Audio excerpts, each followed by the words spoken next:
I'd first like to welcome you and also to thank Susan Douglas for inviting me to speak on labor flows and global exchange during the Renaissance, as she described the topic that she hoped I would address in her invitation letter. She underscored that she wanted this institute to help undo the, quote, narrow regional focus, unquote, that she worried still hampered too many textbooks. I'm delighted to participate in this exciting project and work with all of you toward helping young people get a better understanding of the long history that has made our world of pandemic, globalization, and global warming one that virtually everyone now recognizes, for better or worse, to be a network of relations in which interdependencies and unintended consequences abound. Relations that impact on everyone, though not identically or equally.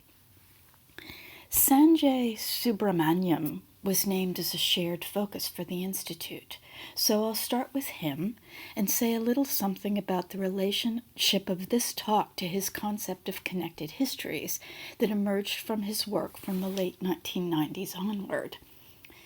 The general thrust of Subramaniam's project has been very usefully summarized by the historian Ben Breen as a move away from what Subramaniam regards as an overly simplistic, isolating, and mechanistic comparative history by embracing a broader geographic and thematic scope for what we mean by the early modern period. The societies that existed in the Old and New World prior to European imperial hegemony, Subramaniam suggests, were participants in a nascent modernity that was taking place on a global level rather than being engineered by European states, unquote. That was Breen. In short, the non-European world did and does more than simply react to European forces. This means that movements like the Enlightenment or historical entanglements like capitalism cannot be understood as European inventions alone. That is, historical forces in which non-Europeans were simply passively recipients or merely resistors. All people are always already co-agents in the making of the world that takes shape the way that it does because of multiple and combined agencies.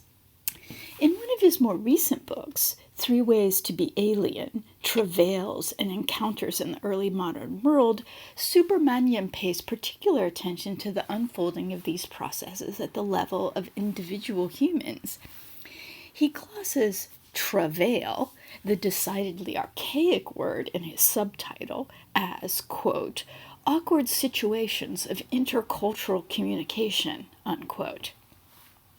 It's worth noting that the particular awkward situations he writes about are effects of subjects who move across and within cultures that consider them to be alien. I'm less interested in his particular case studies here, though, than in his use of the word travail to describe the encounters in which he's interested. In this talk, I will further explore the concept of travail, about which I've done a good bit of work myself. Along the way, I will inflect Subramaniam's connected histories somewhat differently by way of the concept of cognitive mapping. In Image of the City, the urban geographer Kevin Lynch influentially described how different urban layouts, such as the arrangements of streets in a grid or not, and the availability of highly visible landmarks, like the Eiffel Tower, say, or not, either facilitate or hinder the movements of people through cities by assisting or thwarting the formation of cognitive maps of the space in the heads of individuals. I explain it to my students like this. Remember when you first moved to a new place, such as coming to this campus, and everything seemed strange and bewildering? You had to ask directions all the time, and maybe even carry around a physical map or use your phone to get to where you needed to be. Over time, though, you internalize this map, and most of the time, after that, you don't need to think about where you're going unless you need to get to a new location that is not yet pinned to your internal map. This internalization of spatial coordinates is called cognitive mapping in geography. Frederick Jameson later historicized and reoriented this concept of cognitive mapping, arguing that it has a social and political as well as spatial dimension, and that these change over time. As he tells the story, prior to colonialism, local face-to-face relations could largely suffice to situate most human individuals in the world and give them access to the totality of relations in which their lives depended. With the expansion of capitalism through colonialization, however, local relations became increasingly less and less autonomously constitutive, and so techniques of imagining the distant connections become more and more crucial to being able to understand and act effectively in the world. As Jameson put it, quote, "The truth of individual experience no longer coincides with the place in which it takes place. The truth of that limited daily experience of, say, London is bound up with the whole colonial system," unquote. Furthermore, the colonial system persists today in the global circuits of capitalism even after the demise of European empires. The key points here are three. While for Kevin Lynch, cognitive mapping is a purely spatial situating of a subject in the world, for Jameson, this situating is social and ideological as well. Class positioning, plus gender and race, for example. Second, these maps are necessarily limited by the conditions that structure existence in any given moment. Individuals can imagine better relations, being freed from slavery, for example, but they cannot freely act on them any more than they can walk through walls. That doesn't mean that slavery can't be overcome, but that it has to be overcome as such, as an institution, just like you would have to take down a wall to be able to move through that space. Third, as structuring conditions of existence change and expand, so must our mappings. In other words, the pressures imposed by institutions, such as the family or legal structures or property, inflect how differently gendered, raced, and class bodies can or cannot move through spaces. So you can't think about maps only spatially. It also indicates how easily they can engage or not in particular activities, from the division of labor in a household all the way up to global relations of trade, war, and humanly generated climate change that impact on all of us, though not all alike. Thus, Jameson argues that having a good social cognitive map is as necessary to liberatory politics as having a good physical map is to being able to negotiate topography. Those who command a comprehensive view of the abstractions of space, social and topographical, like the men gathered around the globe on the table pictured here, command a comprehensive view of the abstractions of space and can do so more successfully, as long as they have at their bidding military and legal infrastructures or counterforces capable of undoing those existing infrastructures. Thus it is that land surveying techniques were mathematicized, and the importance of surveyors and map and globe makers expanded in the early modern period. More recently, artists like Mark Lombardi, whose work is pictured here, have attempted to produce maps of major corporations, cartels, and cartels and other difficult to visualize global relations to help make the reach of such entities imaginable and therefore capable of being assessed and addressed by counter-movements.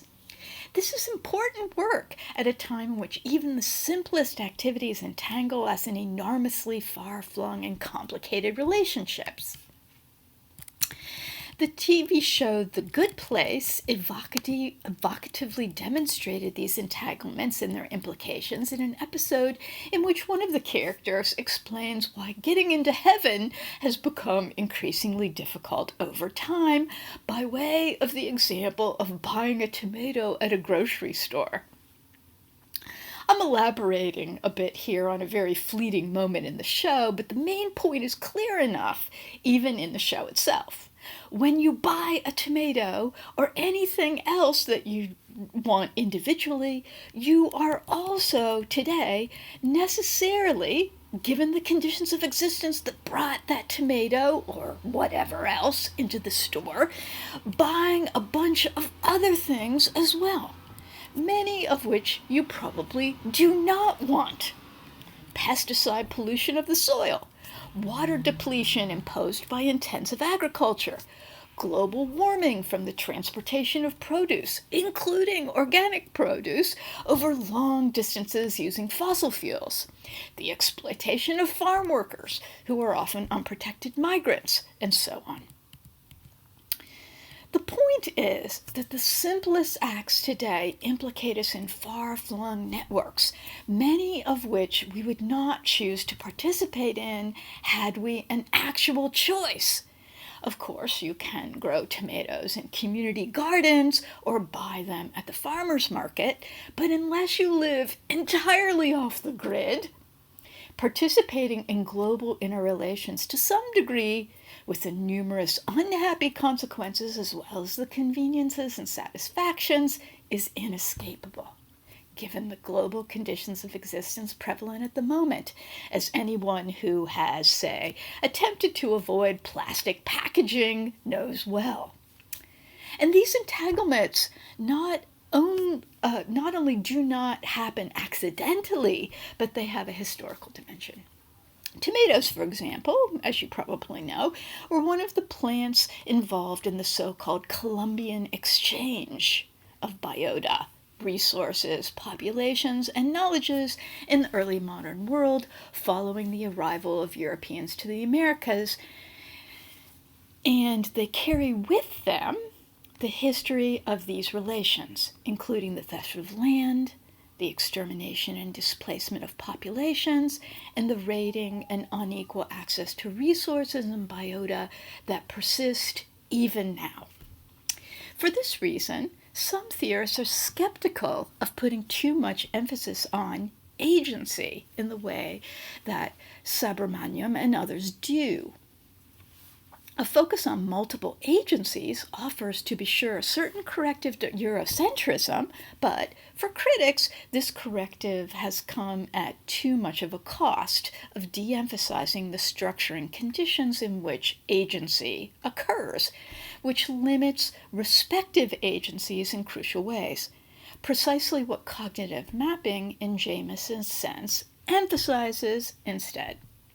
In her brilliant Indigenous Peoples History of the United States, Roxanne Dunbar-Ortiz, for example, decries, quote, studies that have insisted on indigenous agency under the guise of individual and collective empowerment, making the casualties of colonialism responsible for their own demise, in effect making apologies for one-sided robbery and murder, unquote. Colonialism, in other words, is not best understood as involving mutual participation and agency from her point of view. With this distinction in mind, I will now begin to examine Travail.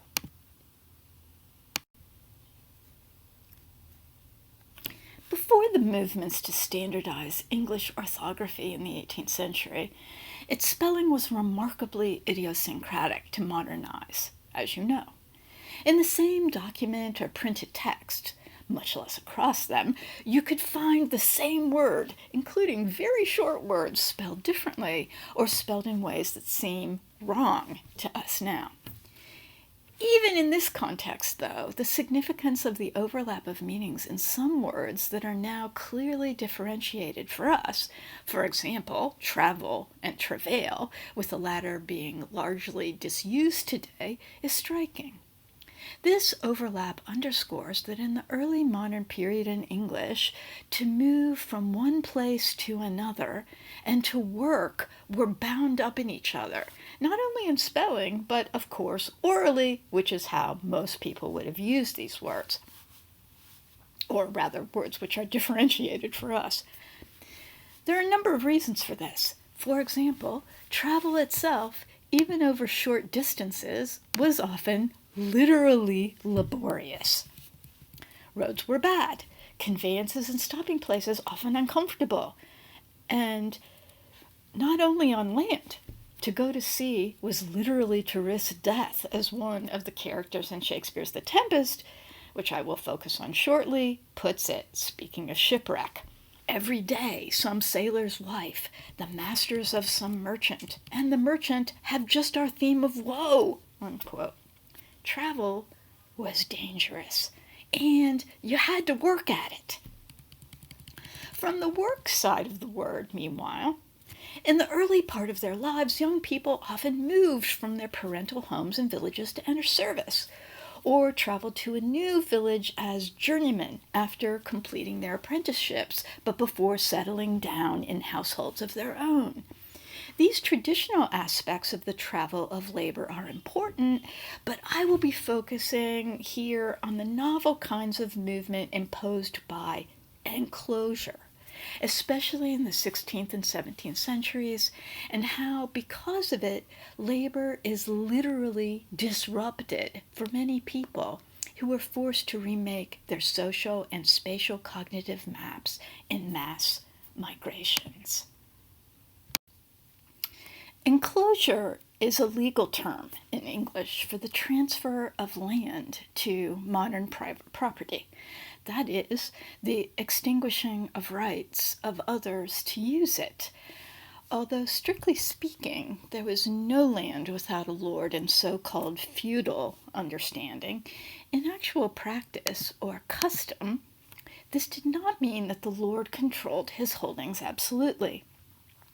For centuries, various constituencies inhabiting estates had rights of various kinds to, for example, collect firewood or pasture animals beyond the reach of their individual allotments. Memories of such rights were preserved orally among the so-called commoners, and over time were often, though not always, recorded in written estate records. In the Midland counties of England, these practices were even more complex because crop farming occurred on small strips in so-called common fields that were plowed and tended collectively, and on which cattle and other animals were set communally after the harvest. In such systems of commoning, as Eleanor Ostrom has shown, in stark contrast to the negative views of commons that have been circulated in the tradition of Garrett Hardin's Tragedy of the Commons, the number of animals that could be pastured was typically stinted, which means limited, and the exercise of other rights, to forage in the forest, for example, was regulated by collective agreements and manorial courts. By the 16th century, however, agrarian improvers, as they were called, such as Thomas Tusser, argued that these communal practices should be obliterated and generalized private, or as he called it, several property be put in its place. This was a regime in which each occupier would fence or ditch off his own land from all other users. Why enclosure increased in intensity and pace from the 16th through the 18th centuries in England and became so contested has been one of the most controversial topics in early modern historiography. In the first of the two quotes from the esteemed agrarian historian Joan Thirsk on this slide, we see population pressure named as the main causal factor. This is a typical claim in mainstream historiography. Radical historians who dominated the debate in the middle 20th century and endure in the likes of Robert Brenner, Peter Leinebaugh, and Marcus Rediker suggest instead that it was private property itself, or enclosure, that generated the problems. In other words, population exerts pressures because of unequal distribution of land, not in and of itself. What is certainly the case is that the ownership of land in the modern sense was monopolized into the use of fewer and fewer persons between the 15th and 18th centuries in England as enclosure intensified. It is generally accepted that probably less than 2% of the English population was landless in the 13th century, whereas the early statistician Gregory King observes that probably 2/3 of the population are landless by 1688. Whether one determines population or enclosure to be causal, the ways in which enclosure impacts on the link between labor and travel are manifest. People who lose access to land have to move somewhere else and, crucially, work for someone else in order to eat. This is exactly the situation that we see worrying writers in the outpouring of pamphlets and legislation concerning vagrancy in the early modern period, as, for example, in Thomas Harmon's much reprinted Caveat, pictured here. Furthermore, prior to industrialization in the 19th century, there was insufficient work to employ everyone in England in waged labor, that is, labor in the modern sense as a component of the capitalist production process. Though historians now generally doubt that there were troops of wily, marauding poor defrauding and stealing their way through the countryside, as Harmon and many others in the period claimed, historians agree that homelessness and poverty increased at the time, even though there is disagreement about why. Thirst's second quote here on the slide gives a sense of what uprooting by enclosure meant to ordinary people at the time, when so many were wrenched into novel social relations.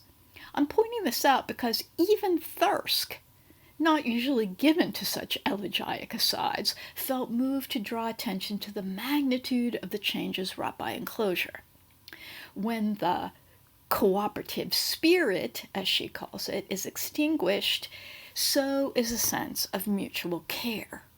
This is a revolution, as Thirst puts it, indeed.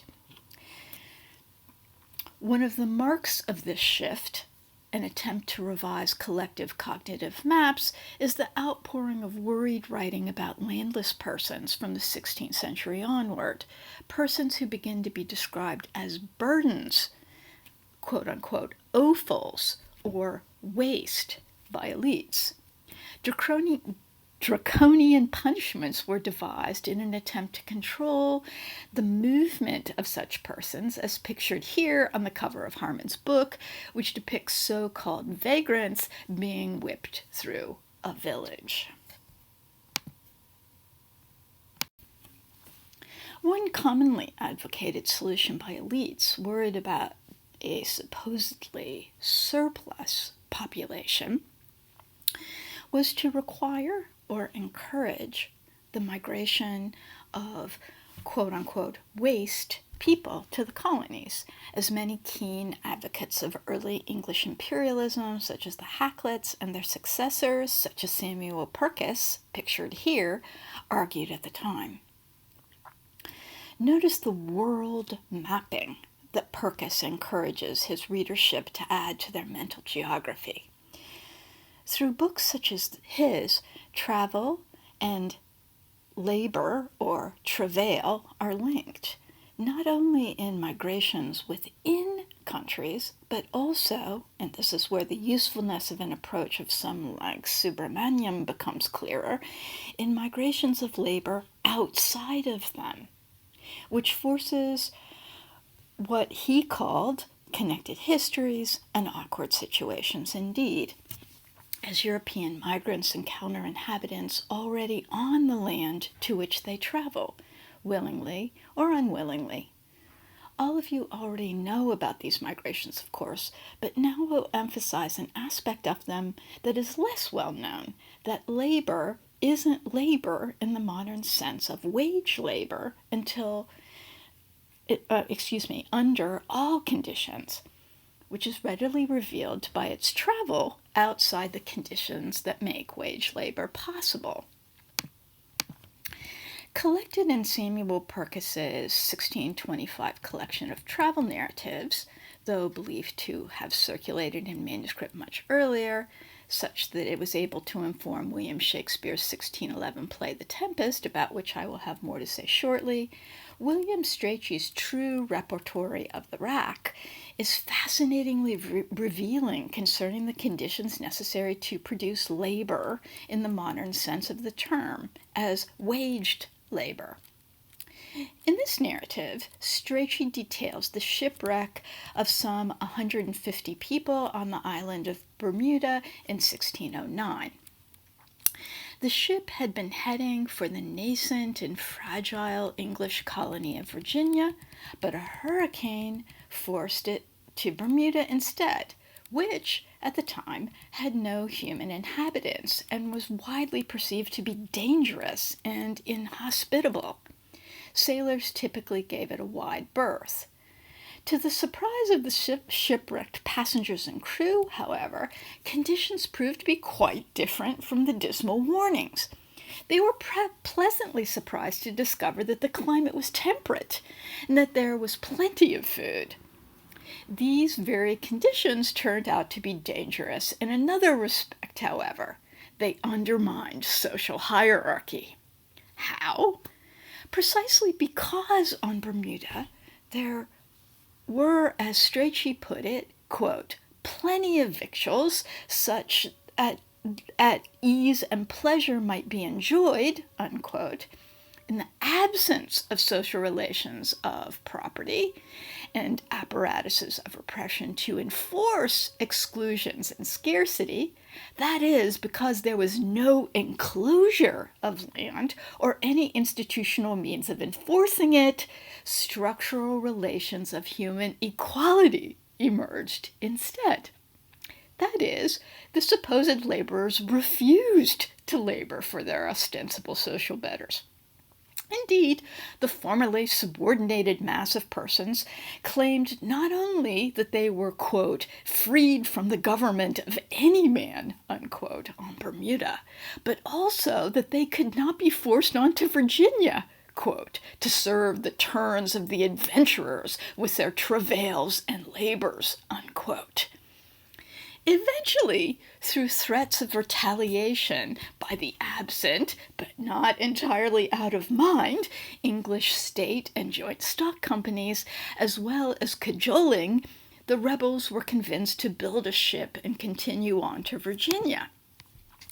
But the authorities were clearly spooked by the Bermuda Rebellion and worked hard to prevent it from occurring again.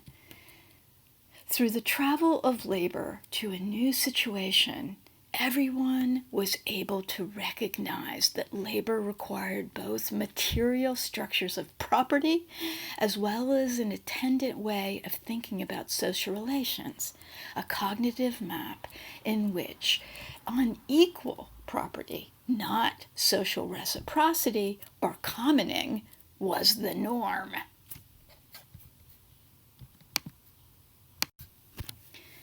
Having been warned by the near disaster for them of the Bermuda Rebellion, English company and state officials were careful not only to establish the Bermuda colony under martial law the following year, but also immediately to employ surveyors to map the island exactly.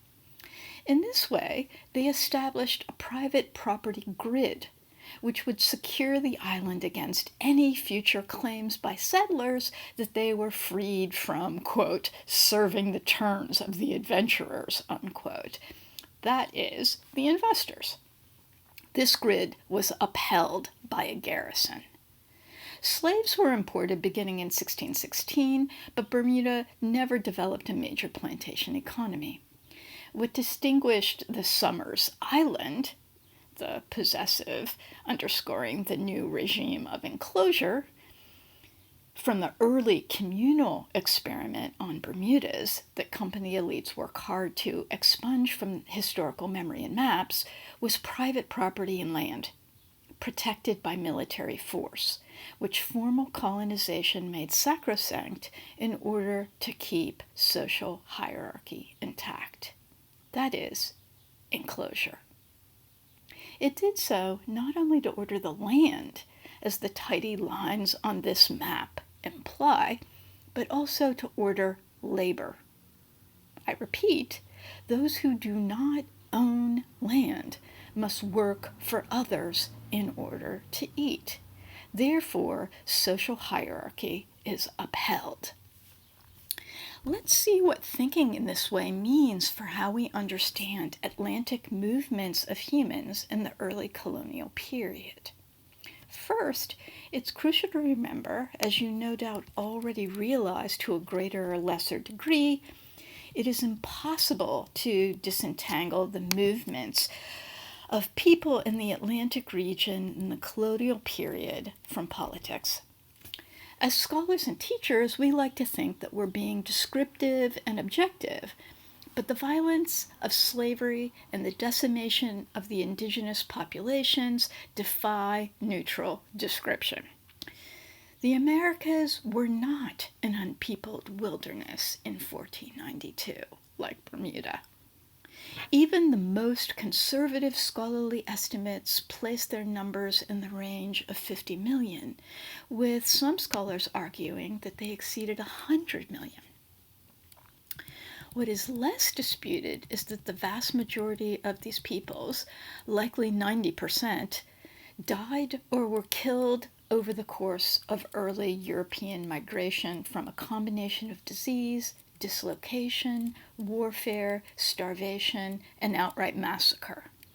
A mortality rate so high that earth scientists such as Mark Maslin have been arguing lately that it affected the global climate, cooling the planet precipitously as vegetation replaced human population in the Americas. No matter what figure one settles on for the pre-Columbian population of the Americas, it dwarfs the European settler population, which numbered between 2 to 3 million between 1492 and 1800, many of which, again, the figures are disputed, arrived as indentured servants, convicts, or forced migrants, contractually bound to labor for sponsors for a set period to pay for their passage. The effects and logic of enclosure not only served to push migrants out of England, but also to organize labor in the Americas, where indigenous populations were displaced so that European property regimes and financially profitable enterprises could be established. This development model was devastating to another group besides the native peoples of the Americas as well. The European labor pool was vastly insufficient to sustain the plantation economies that became the largest sources of colonial income. And so between 9 and 12 million Africans were forced to the Americas as slaves. The significance of ideology as well as repressive apparatuses to elite management of this situation has been studied by scholars of the history of race as a construct, such as David Roediger. Structurally speaking, slaves and indentured servants shared the crucial attribute of being excluded from direct access to land, and therefore were forced to work for others on the enclosed property of a small minority. For this reason, there are cases of whites and non-whites joining forces in rebellion in the early colonial period. The ideology of race assisted elites in making this less likely by encouraging white settlers to believe in their supposed inherent difference from and superiority to both the native populations of the Americas and the slaves forced to it from Africa. Given that this unhappy history would have been utterly impossible without private property, it's worth engaging in a thought experiment. What if, instead of a logic of enclosure, that is, possession and exclusion, Europeans came to the Americas with a different cognitive map, a willingness to engage in commoning with the native population? How might the world we inhabit be different now, and might such a world still be pursued? A Powhatan chief is said to have protested to the Jamestown colonists in the early 17th century. Why should you take by force from us what you can have by love? Why should you destroy us, who have provided you with food? What can you get further by war? You see us unarmed and willing to supply your wants if you come in a friendly manner.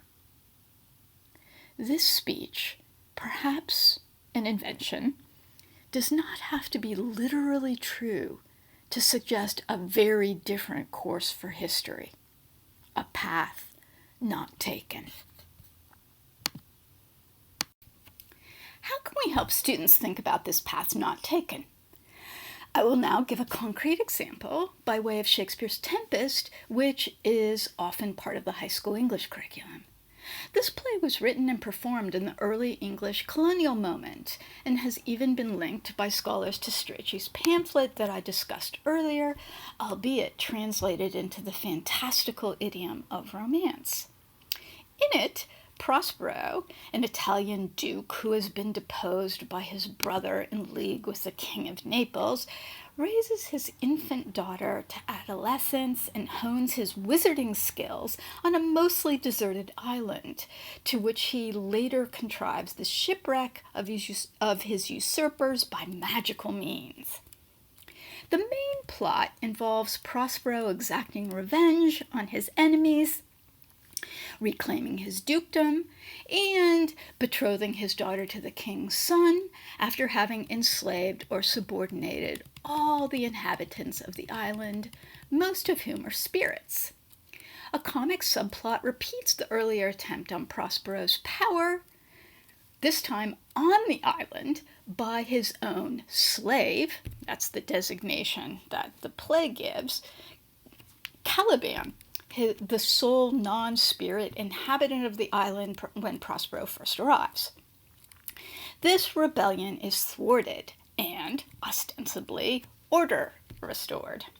The island setting, as well as the play's explicit thematization of labor and power struggles, has rendered it an attractive site for discussing colonialism, at least since the latter part of the 20th century. Here I will focus on two moments in the play that can help students think through the implications of the relation of labor to private property and colonialism, as well as how cultural forms can inform cognitive maps. First, in Act 2, an aristocratic counselor among the attendants of the King of Naples, Gonzalo, proposes that if he were the king of the island on which they have been shipwrecked, he would abolish human social order as he knows it. Trade, judges, learning, riches, poverty, property, sovereignty, agriculture, and crafts, all would be gone.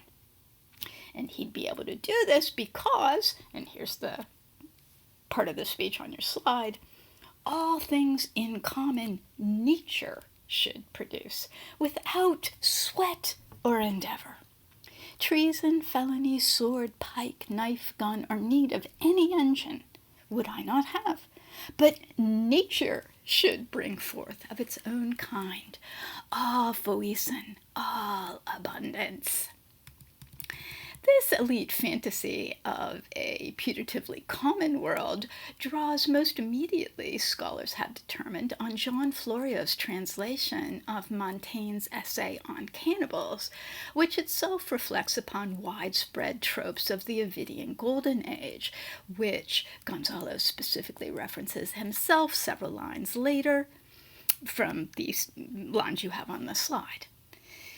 Biblical Eden and early colonial writing that sometimes suggested that the Americas were themselves Edenic, overflowing with plenty and inhabited by native peoples who didn't seem to organize themselves with European understandings of hierarchy and property, are also invoked.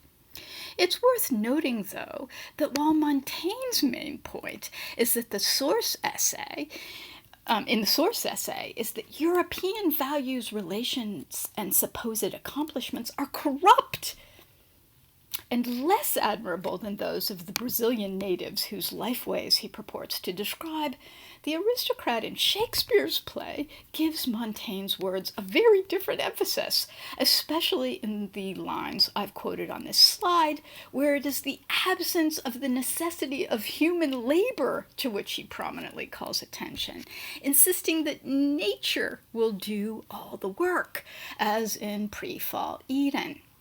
The crucial point? Gonzalo seems unable to imagine a common world in the sense of one in which humans are equal, except by assuming that nature will take over all provisioning responsibilities. That means doing all the work. Let's contrast this with the slave's perspective as presented in the play. Unlike Gonzalo's fantasy of a golden age without labor, when Caliban signals his intention to rebel against his master with a freedom song, he defines freedom as the end of forced labor, not the end of labor altogether. No more dams I'll make for fish, nor fetch in firing, at requiring. Caliban knows from his own experience that nature does not provide for humans without labor. It's worth noting that Prospero himself is entirely frank about this labor relation, commenting to his daughter early in the play, quote, "As 'tis, we cannot miss him," meaning Caliban. "He does make our fire, fetch in our wood, and serves in offices that profit us," unquote. Already in the period, there was a rich literature questioning why some people were able to live at total leisure while others were forced to labor for them, stretching all the way back through, for example, early Christian communalism and, in England, More's Utopia. We can situate The Tempest in conversation with these traditions, though the play can be read a number of different ways once we do so. I find it useful to have students read Gonzalo's fantasy and Caliban's song alongside the actual rebellion described by Strachey's true repertory of the rack that I discussed earlier as a source for the play.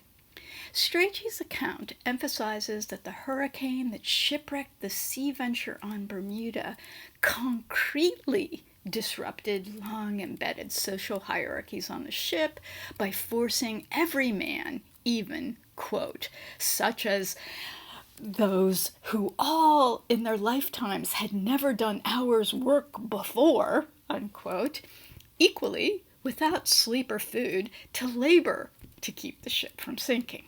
Then, after landing on the island, where no property relations or other means of forcing the many to work for the few, as they had in England, assertions of human equality, at least in terms of class, immediately emerge.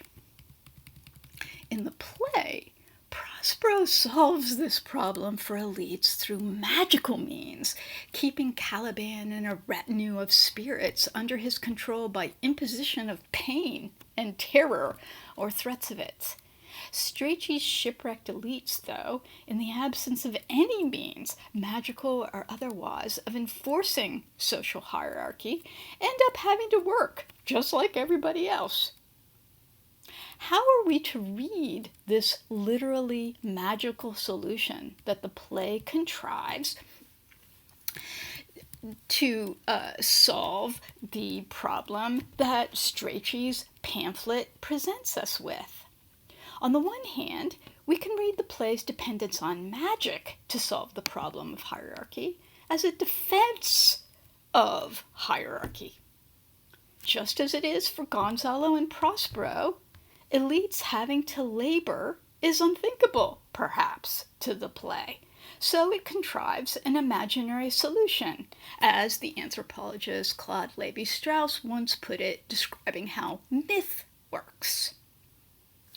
On the other hand, though, we might read the resort to magic in the play as a recognition of the artificiality of social hierarchy, which can only be maintained by force, which the play makes highly visible through Prospero's magical means of enforcing it.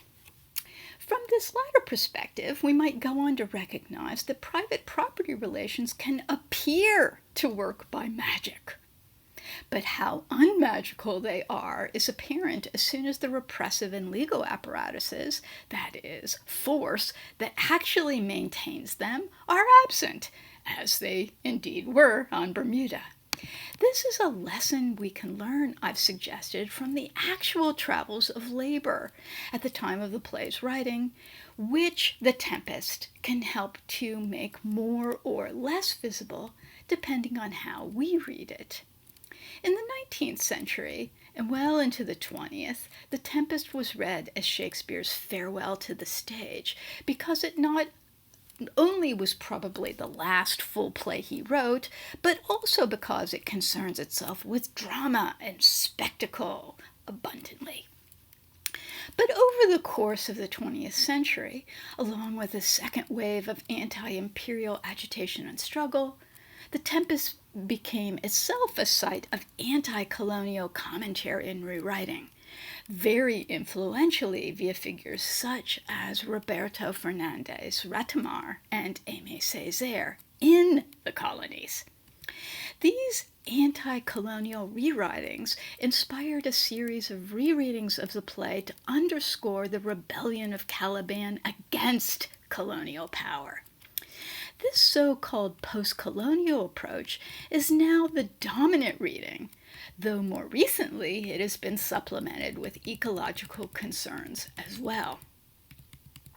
Two quick points about the conditions that give rise to these colonial and post-colonial readings, and they're being generally heard. First, literary interpretations, like historical interpretations, change over time as conditions help make new aspects of cultural forms available. Though scholars had recognized the likely influences of Strachey's tract and Montaigne's essay by the early 20th century, The Tempest was not read as about colonialism in any substantive way until relatively recently. The play came to be read differently in the university because it was inserted into quite different cognitive maps within the criticism, one in which anti-colonial rebellion is taken into account. Second, shifts in cognitive maps alone do not transform material structures. Only struggle to undo actual structures of, say, slavery or colonialism can accomplish this, which is why the play can be read as about the evils of coerced labor and colonialism, as it now typically is, while global unevenness remains intact. By no means does this suggest that locating texts such as The Tempest through which to confront, question, and revise our cognitive maps is useless. To the contrary, we can read the play to think about what a common world instead of a proprietarian one might look like, which can help us move toward a common world. Because of unevenness imposed by the history of colonialism and ongoing globalization, the U.S. is less than 5% of the total world population, but uses over 20% of the total daily output of oil. And it leaves an ecological footprint on the planet many times that of people that bear far more of the ecological cost, including native populations who, as Robert Nichols, for example, has emphasized, had an understanding of land so alien to European conceptions that even describing what happened in the colonial relation as, quote, dispossession, unquote, is misleading, since that characterization implies that native peoples imagined themselves to, quote, possess land in the first place, when, he argues, they did not. To the contrary, he underscores, they viewed the land as possessing them, which put responsibilities on them to it, not the other way around. So, I ask again, what if the settlers and what if the European settlers in the Americas and elsewhere had adopted this non-proprietarian native view instead of violently imposing their own enclosing one? And, more immediately, what if we did so now?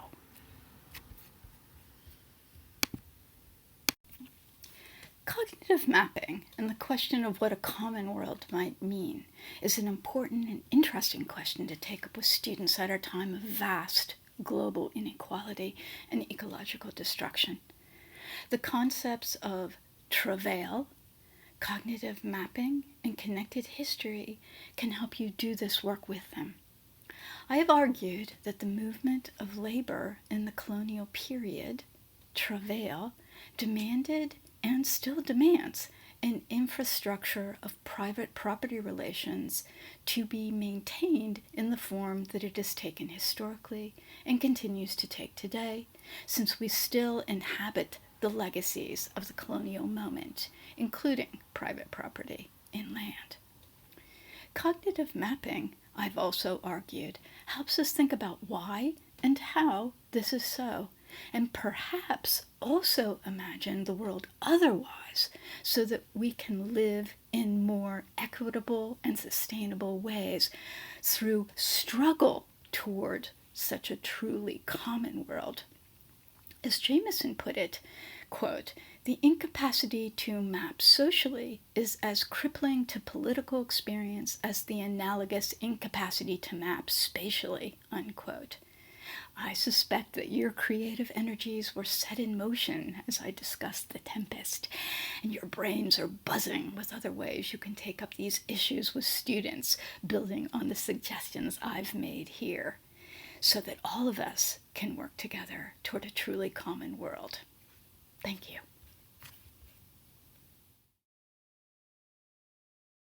So as people come in, welcome this afternoon to our session here. I believe I'm sharing, not sharing. Let me see.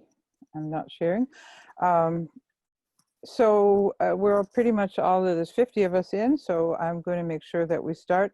I have opened up the document, which is the Broughton, and we were going to continue our discussion on Brave New Worlds.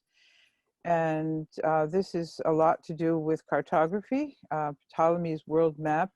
I wonder a lot about Ptolemy's world map. If it seems to me that it was a document that was really kind of collective and cumulative over time, and not that it's some kind of survival from the 150 CE. At the time of Rome, it has been passed along, and so it must have accumulated increasing knowledge of the world over time, to the degree that it, even though the heliocentric universe was not yet a thing, or definitely the idea of the world being round was, but certainly it's not as it arrived into the Middle Ages and the early Renaissance was not the same thing. I don't know if anyone knows anything about that, who's here online. But we always read about, Ptolemy's map from 150 CE was continued to, you know, to be used all the way up until the discoveries, you know, changing astronomy before the Renaissance in space, say Spain and on. But I think it was, again, sort of a collective document. So the major point here, and we've been talking this morning about Columbus, is interesting here. Of course, you know, long ago the ideas debunked that you know, Columbus discovered that the world was round for sure, or you know, that was simply not the case. The record in astronomy shows for positive that it was well known long before that. But this chapter on Brave New Worlds, really, last year when we talked about the Enlightenment in the Summer Institute, the book that we read was about how this this absolute change in, you know, realizing a global world, where of course not for everybody, the ordinary peasants and ordinary people didn't, but for the elites, as new maps emerged and as people were able to visualize the globe as a whole, parts of Asia as well. So it wasn't just the New World, but the Eastern Hemisphere also came much greater into focus as maps were made aware of in Europe, particularly, building upon the maps and the navigation of other periods. So would anybody like to sort of share reflections on how they teach this subject of this changing view of the world, the consciousness of Europe that comes out of cartography and of a greater awareness of the mathematics? This actually requires trigonometry in order to do these new versions of maps. And of course, in this period is when the famous Mercator map was emerged. And I should mention there, just for laughs before we get started, there is a new, it's called Equal, I'm going to put the link into the thing. It's called, it's not the equal, it's an equal area map, but it has a new name, and it's supposed to be a great improvement on the Robinson map, having of course deposed finally the Mercator map, which is interesting because the Mercator map actually was developed for seafaring, and it distorted the land because the land wasn't what was important to be seen. It was that you could use the map to navigate because the seas were not distorted. And unfortunately, it became the most famous map in the world for showing the land, and utterly distorted the northern hemisphere and making, you know, the southern hemisphere look insignificant. So just to throw that in, I'm gonna bring up that link. But it was just now put together, and there's a TED Talk that talks about, or rather a lecture on that website that talks about how they did the math for that, how they tried to create a map, both political and topographical, that is much better for classroom use than the Robinson or the Peters, which is very stretched out. It has a kind of a cute cartoon if you want to share with your students about the map projection Peters. It shows a clothesline with long underwear and some other garments, you know, all stretched out on the clothesline to represent the Peters equal area map. So anyway, there's that. So who would like to bring us into our discussion about how you teach this period and how you teach particularly the new view of the world?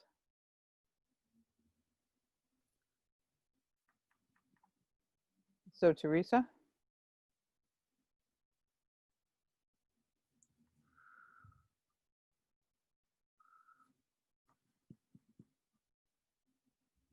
Teresa Chabuk? Yeah, unmute. Travail, that's yeah, I me. know. I'll learn about the mute one of these days.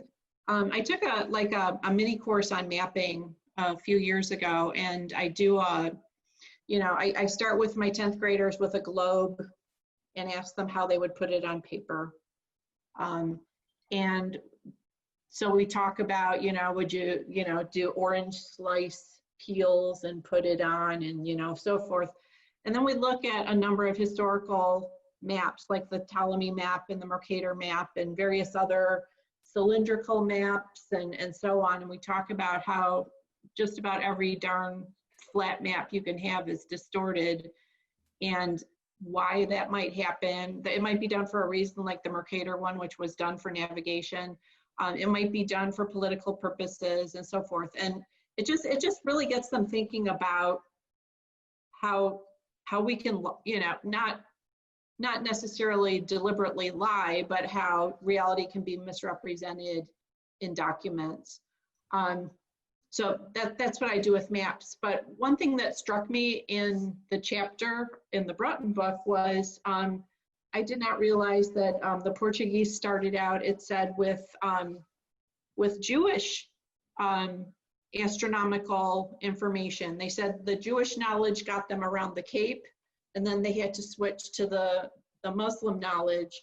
And I think just kind of going along with what somebody said yesterday about how, or I'm not sure where I read it or heard it, that there wasn't like a single Silk Road or a single, you know, thing, that it was, you know, pieces of a chain that brought the world together. And I just thought that was interesting. You talked about how in trading posts, again, like in the libraries or like in some of these other places, you know, people would stop and swap stories and swap knowledge and that kind of thing. And I just thought that part of it was really interesting.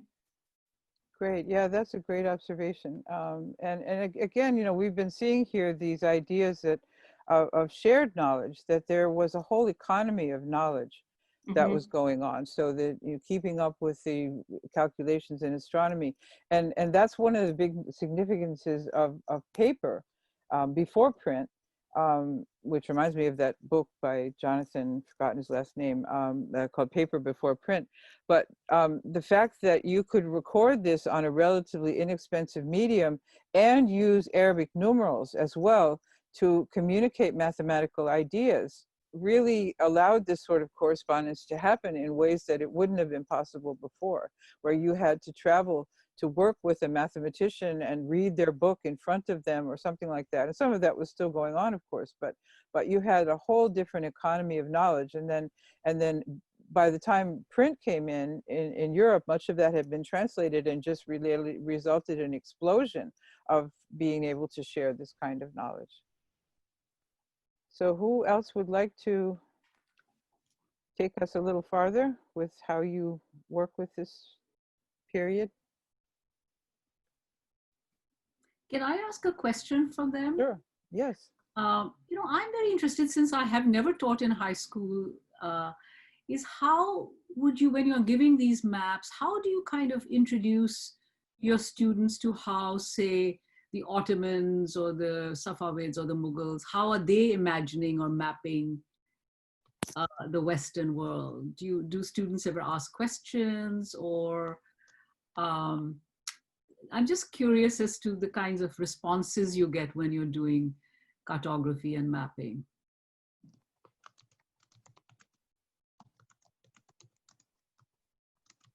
Who would like to share? I'm sure, I know you all do it.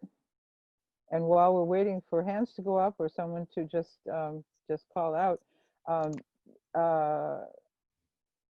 Giancarlo Casale has a book called The Ottoman Age of Exploration, Yeah, in which he talks about that. And he's done some videos which are on a project called Beyond Golden Age and Decline, in which he talks about this view of the world that, you know, from the Ottoman capital, and what effects that had. So who would like to take a shot at answering that question?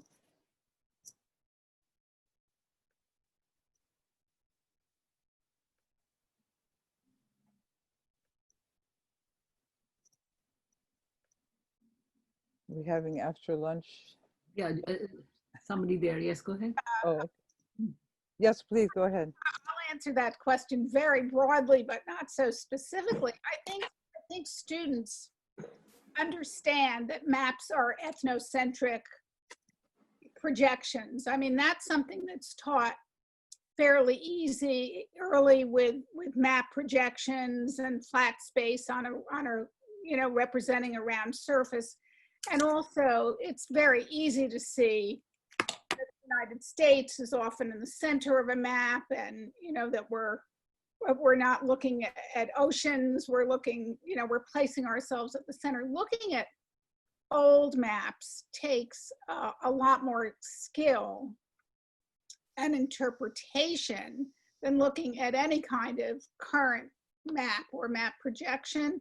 And that I haven't had a lot of experience with. But I think the general idea of who's generating the information and how are they conveying it through whose eyes, I think that's very, very easily understood and pretty generally understood, I would hope anyway, so.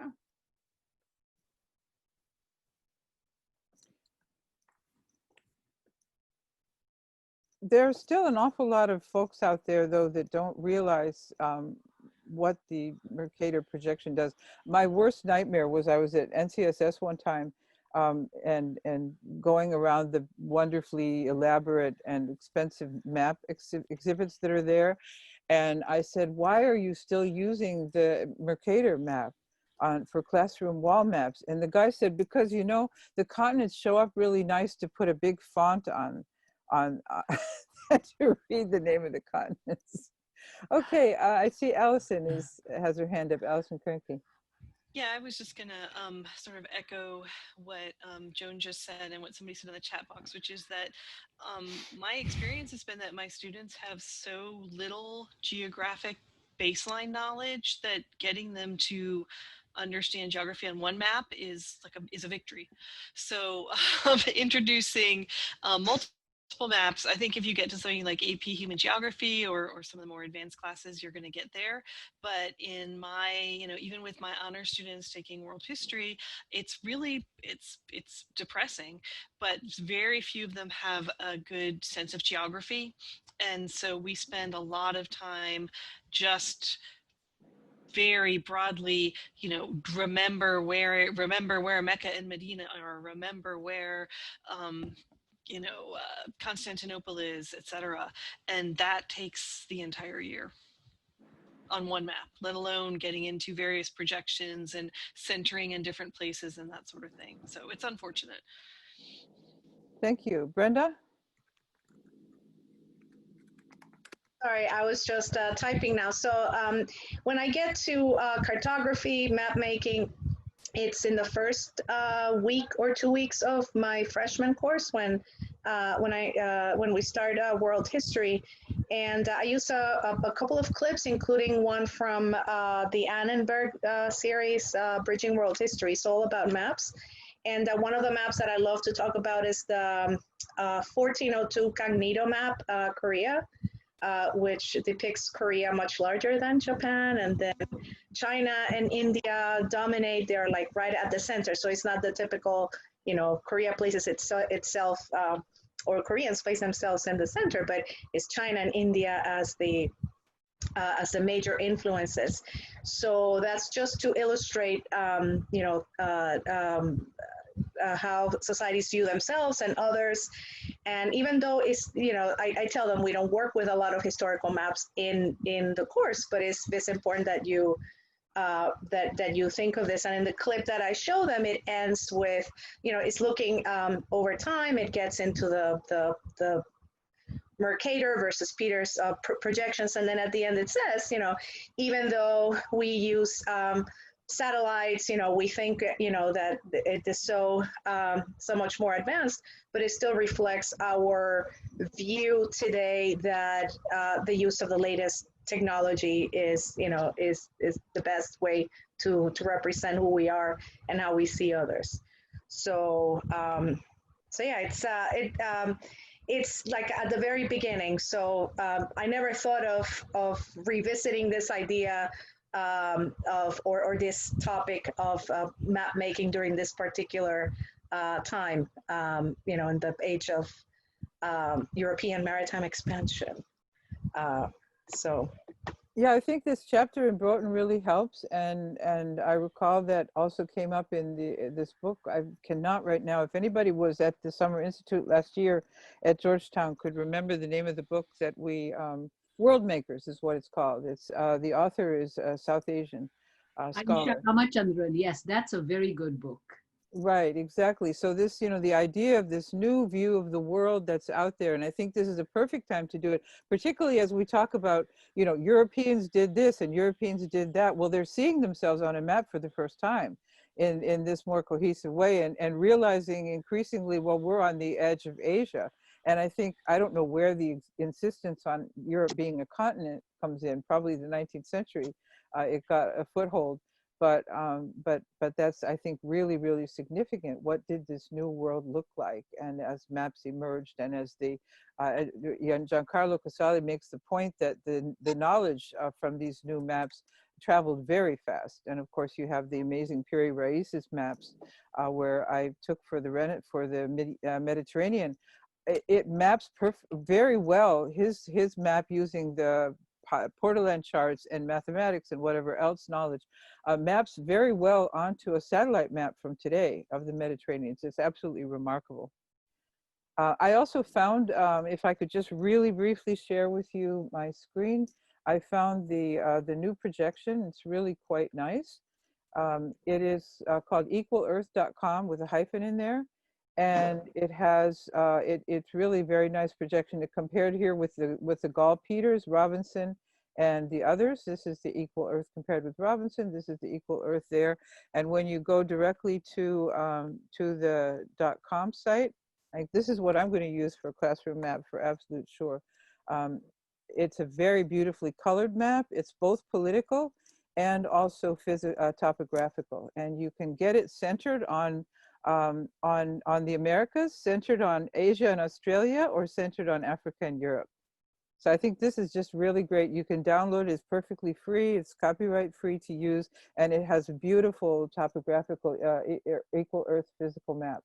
And then there's a nice video that shows right here that has that cute cartoon of why the other map projection that's become more popular. I think the reason was it was adopted by the state of Massachusetts or something, the Peters, and so these guys got the idea to use the mathematics necessary to make this new projection. So anyway, that's just my 2 cents there, just because we're all doing this kind of stuff. Karima has her hand up. Yeah, I was going to mention that I also covered the Treaty of Tordesillas that was written in 1492. It was changed a little bit later on, but it basically was didn't work, meant to settle the battle or the competition between Portugal and Spain for the areas that they were allowed to colonize.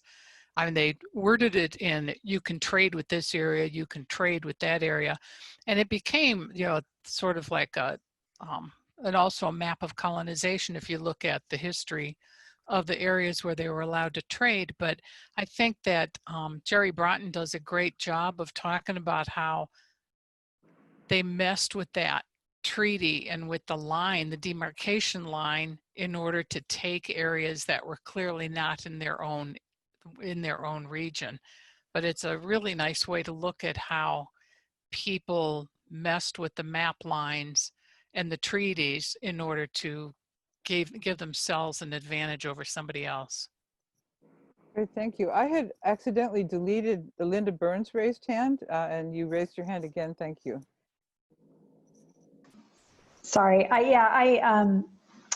I was just going to say that there's a couple interesting maps, or there's a really interesting map that you can do with Virginia. I used to do it with my AP American history class, but it actually would be totally work as a colonial exploration. It's called the Catawba map. I can put a link, but it's a map it's a translation of a map, actually. It was the map we have now was actually made by an Englishman, but it was a copy of a map made by the Powhatan, by the Catawbas, and who are in Carolina, and they're trying to they're showing the relationship. It's a map of Virginia and Carolina and the Catawba people, but it's not, it's a map of relationships instead of a map. So it was intended as a map in a sense of like, here are you, here we are, these are the other tribes, these tribes are the ones you have to worry about, these are the tribes that we're trading with. And, but it is not, geographical in our sense. It's a map of relationships, and the Virginia is drawn as a square, and the native areas are drawn as circles, and it's just a really great primary source to look at other ways of seeing the world. That is not that I think also kind of gets at the whole, I do the Peters projection, all that as well, but that one actually just kind of complicates it even more, like what is a map and what do people use maps for? And it makes me think of the lecture on thinking different, what did she call them? Cognitive, oh, now I've forgotten what she calls them, cognitive maps that we watched last night, where she talked about like if you see the world as a place of property, or if you see the world collectively, this is sort of a similar way of seeing the world in different ways. This mapping relationships, mapping trade relationships, mapping who. This one also has a hierarchy of which tribes are, related to this tribe. The tribe that map maker is from is in the middle of the map, which is an interesting comparison to Mercator's. So just another one that I can put a link in, but that's another way to really talk in an interesting way about how people use maps. Yeah, that's great. Thank you. I wanted to mention on page 25 of segment 1 in the Emergence of Renaissance is one of my favorite documents. It's the papal bull of Pope Nicholas V in 1454, in which he basically gives the sons of Henry the Navigator the whole planet. And then that was interrupted when, of course, the Magellan went, and then there was this problem with the with the going east and west, and brought that to to the Treaty of Tordesillas. But I remember being so shocked in my undergrad years when I read that in a book called from K.M. Panikar, that someone had the temerity to simply say, here, the world is all yours to do what you like with it. And there was also at that time functioning into that, the geography was all wrong in the papal bull. And there was this idea of the Praester John myth, that they were going to be met, they're going to meet a pincer movement of this mythical, Christian superpower in Asia. So it's a fascinating, another way to sort of look at how the worldview could be shaped by that idea of just possession. Okay, so thank you. And I see now that Professor Bartolovich is with us. And so I'm going to move our schedule around a little bit because I think our discussions have been so rich with these professors. So I will invite Crystal to take your questions. Welcome. And of course, everyone has your bio.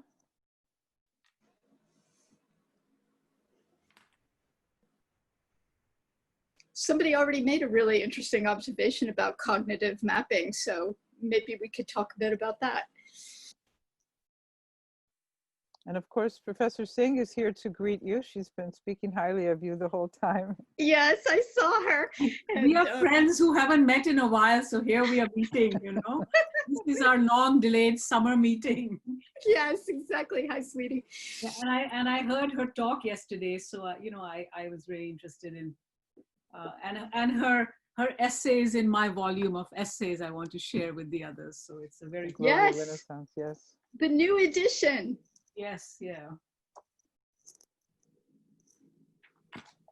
Okay, so we're happy to take questions, or if you'd like to set things off with a question, Professor Bartolovich, Well, when I had some technical difficulties arriving, but when I did arrive, people were talking about the difficulties of using maps in the classroom and what their expectations were. And my essay was actually about using concepts in the classroom, right? And messing with students' heads a little bit by changing around the concepts. And so I'm actually wondering what your experience is with that, right? Because that is a higher skill, but one that may work differently than visual maps. Okay, we have our first question. Jean Trabolsi.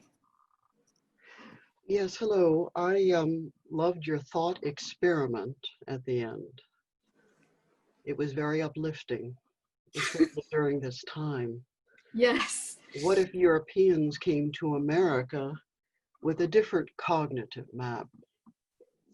What if they came with the idea of communing and not private property? What would a common world look like? What would it look like now? I want to thank you for that.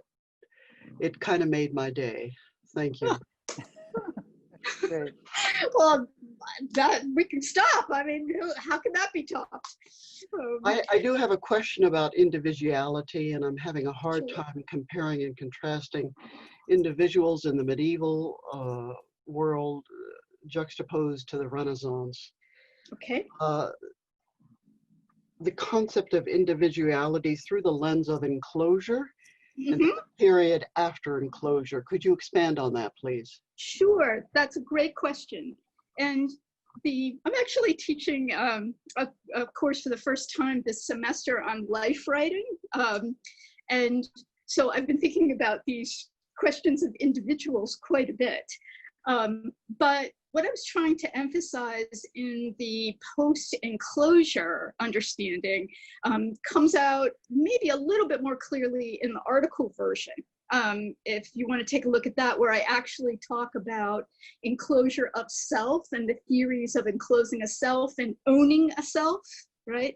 And what I talk about in the written version, which is in Jyotsna's book, is that in order to sell your labor, you actually sell yourself. And it actually helped to give people a sense of a self that they could alienate. So that's one way. Obviously, there were, wages before, long before 1600.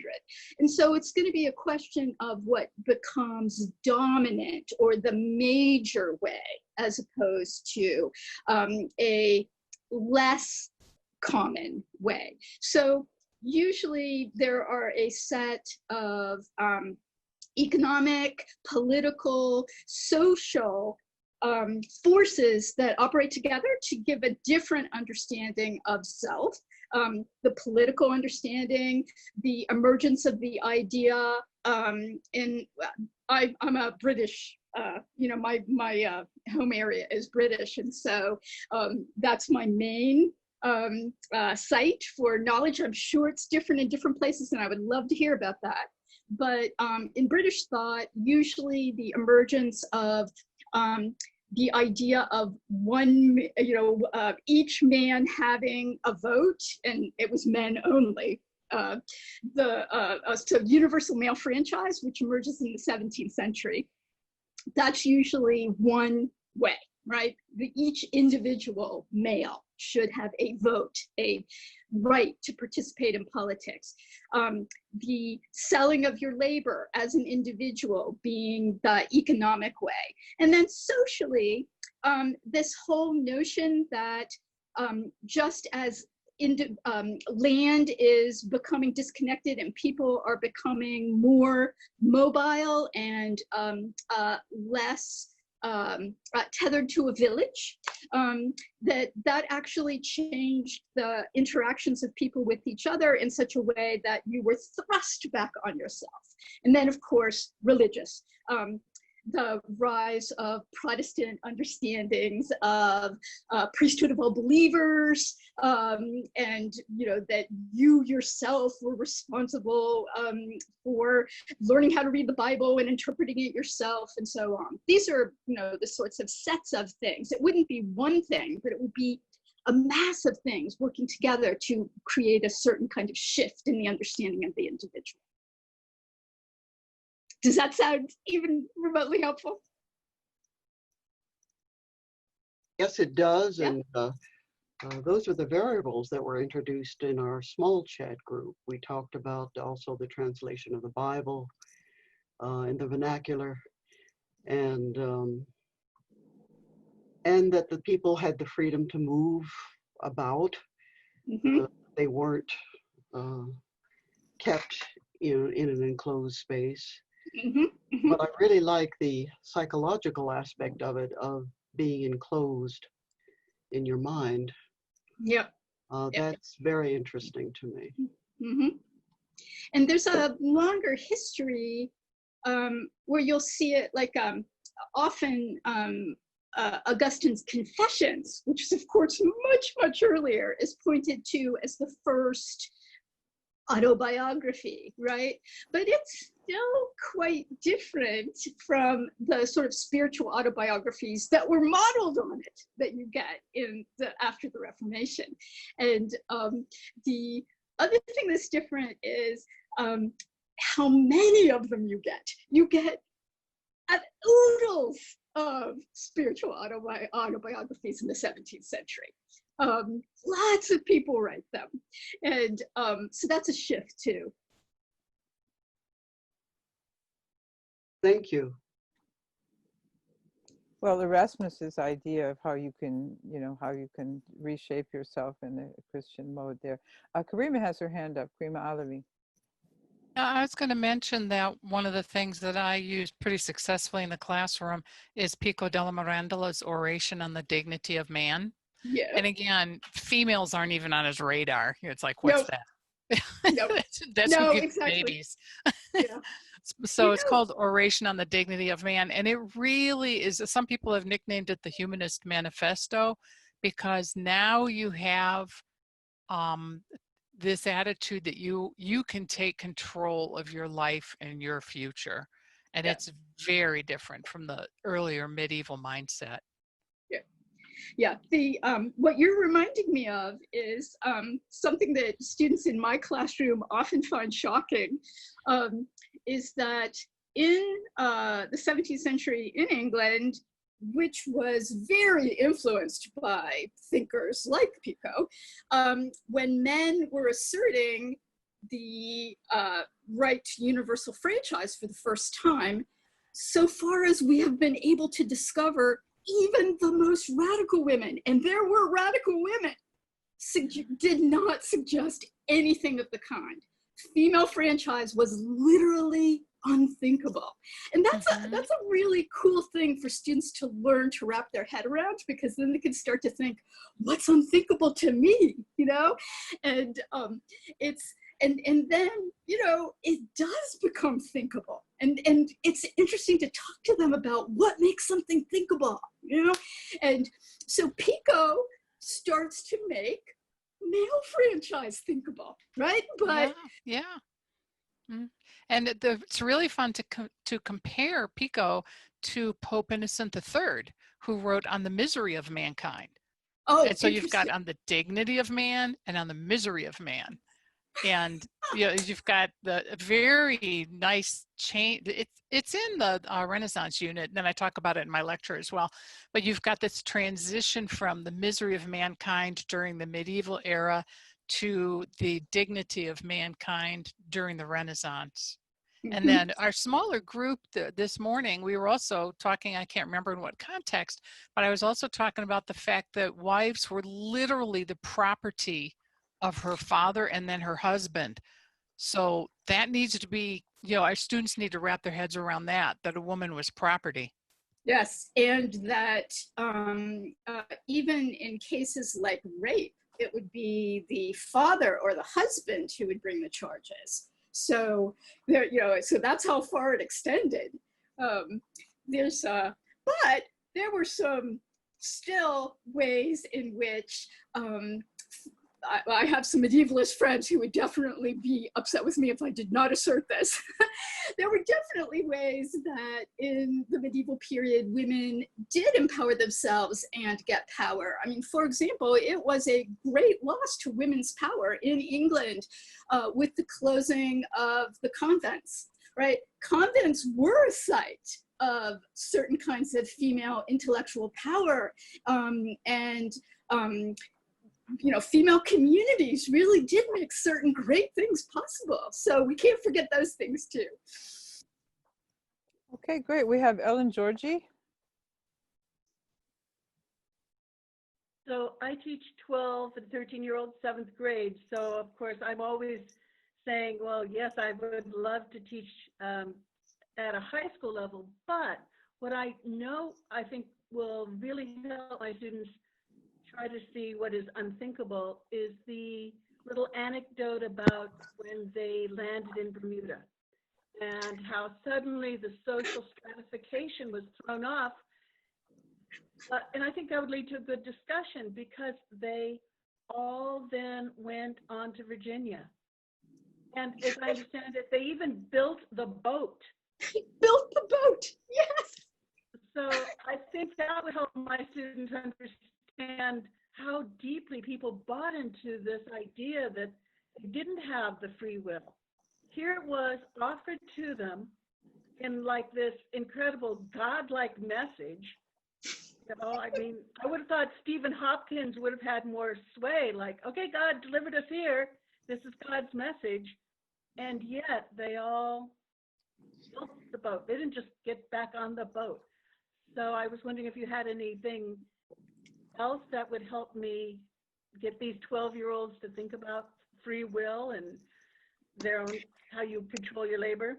I could not agree more. I actually think that island stories of all kinds are really exciting to kids for this reason, right? And so, but I think that something to emphasize to them, and they'll get this, even if they deny it's true for them, but it is. What basically happened was that even though the state apparatus and the joint stock company was not there in full force, right? People were made afraid that they were going to ship in any minute, right? I mean, you know, the boat's going to come with the garrison, and that they would wreak the pain of having rebelled, right? And in this period, they could be hung, right? So the the company had paid 20 pounds, which was a considerable amount of money, right, at the time, 20 pounds a head, right, for the passengers. And so their investment was steep. I mean, they were going to try to recoup that investment. And so the law can have a long hand, even when it feels like you've been released from it. And you can, you'd have to go pretty far away, right? You'd have to like go to Mars, which is why sci-fi is really interesting from this point of view. But I think that for kids, it's helpful for them to think about what happens in island stories that they may have seen on Netflix or whatever, right? Like on Lost. People do not start from zero, right? People do not say, wow, what kind of society can we create? They actually fall into patterns that are familiar to them. And ultimately, even though, really interestingly, in this case, because of the smallness, there were only 125 people, right? So the smallness of the group, and the fact that they were migrants, I think, and so were already willing to take a certain life risk, that made them more open to the possibility of living a different way. But ultimately, the weight of custom and the law, right? And religion, right? Religion was used too, right? That disobedience to authority, you know, will send you to hell, right? And there's that weight eventually forced them to build the boat. I think that's it's the saddest thing, but it is true. Okay, thank you. This is very fascinating. Of course, those island dystopias, like, you know, Lord of the Flies. True, and it's interesting to bring those in as well, right? It doesn't mean that it's going to go well, right? Exactly. Well, I certainly never thought of that in that light, so it's fascinating. Linda Burns has a question. Well, you had started out by asking about concepts that we have trouble getting our kids to wrap their brains around. And I'm just curious, when you were talking about individualism, it made me think about the sort of resistance to the growing individual ideas of property among especially like the peasants, and this this assertion of privilege, like traditional privileges that people would bring up, and like in the peasant revolts and things like that. And I'm wondering if you could talk a little bit about that, because that's almost like this middle ground shift that was happening at the time. Yeah. Well, there are two different things I would point to from your really interesting question. These questions are all great. At the extreme end, right, you get in the 17th century, when there were a lot of sectarian experiments happening, you get an extreme group called the diggers. And they moved, their theory was that no one should go hungry, and that if there was ground that nobody was using, that anybody should be able to move onto that ground and farm it, right? And that's what they did. They didn't just write about it, they actually did it. And the militia was sent in and creamed them, right? This was, and that's a really interesting thing in so many ways. Number one, that they thought of it, and they had really interesting writings about how unfair law was, right? I mean, they had an extremely sophisticated theoretical understanding of all the ways that the poor were subjugated by law, by social structures. I mean, it's really amazing. And then in the 60s, as some of you probably know, there was a resurgence of the digger movement. I mean, there were people who called themselves the diggers in the Bay Area, right? And tried to live like diggers, or their fantasy of diggers. But the other way that's closer to what you actually asked was in peasant revolts. There is the sense that you have your privileges that you have inherited.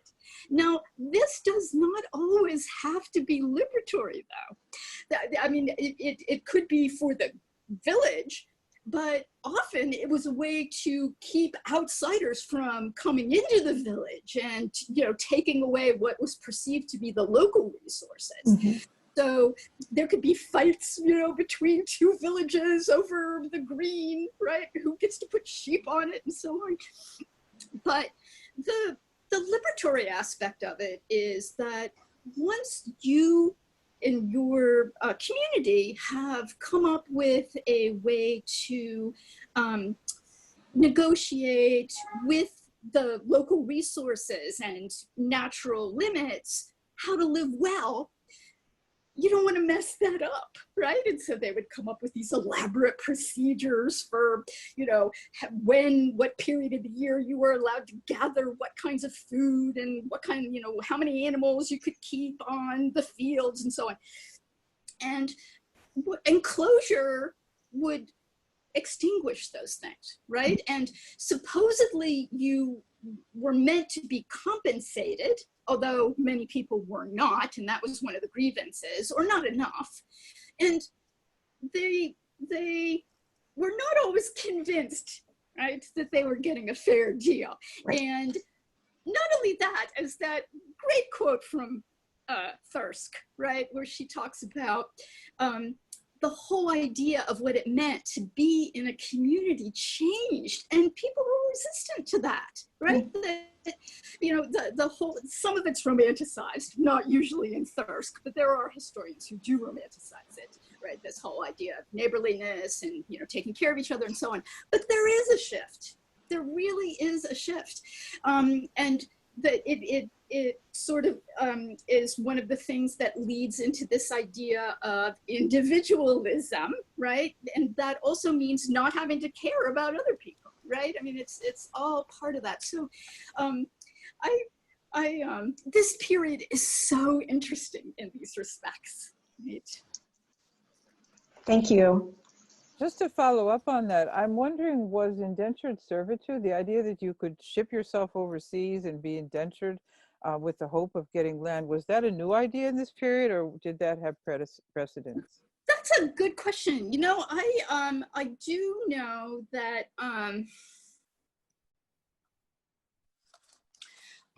there were ways that you could sell your labor earlier. So I suspect that outside of England, there probably were ways to do this that I just don't know about. In England, though, because colonization and the joint stock companies were the way that this idea of this particular way of having indentured servitude was worked out. That exact category might be new. Now, it's related, though, in the way that they understood it. It is related to your indenture contract when you were an apprentice, right? So there is a related legal term, right? Because apprentices couldn't just get up and run away, right? I mean, their labor was literally contracted, and that had been true for centuries. So, so it's related to that, but it's different because of the colonial component.